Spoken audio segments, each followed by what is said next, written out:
Ministry YouTube channel వారితో దేవుడు మాట్లాడి ఓపెన్ చేయించారండి. 1 year కంప్లీట్ అయ్యి 2వ సంవత్సరం ఇది.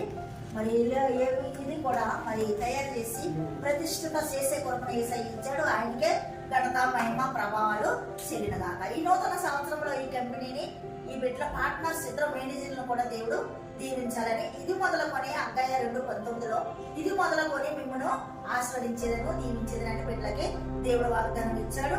దేవుడు మనకు ఒక సంవత్సరమును అనుగ్రహించాడు కాబట్టి మన జీవితకాలం అంతా యెహోవాని ఆరాధించాలి. ఆయన మన కొరకు ఆయన ఏర్పరచుకున్నాడు కాబట్టి మనము ఆయన సిద్ధము మన బ్రతుకునందు సమృద్ధిగా ఉండవలనని తీర్మానం చేసి శ్రేయస్కరమైన ఆశీర్వాదములను అనుగ్రహిస్తున్నాడు. ఈ నూతన సంవత్సరంలో మనకి నూతన దయా కిరీటము ఈ కంపెనీకి, ఈ కంపెనీ పార్ట్నర్స్ మేనేజర్లకి, ఈ కంపెనీలో వర్క్ చేస్తున్న బిడ్డలకి, మరి యొక్క యూట్యూబ్ ఛానల్ వాక్యము ఎంతమంది అయితే వింటూ లైట్లు కొడుతున్నారో వారందరికీ కూడా ఈ నూతన సంవత్సర శుభములు, నూతన ఆశీర్వాదాలు, నూతన సమాధానము, నూతన ఆరోగ్యము మరి దేవుడు అనుగ్రహించుగాక.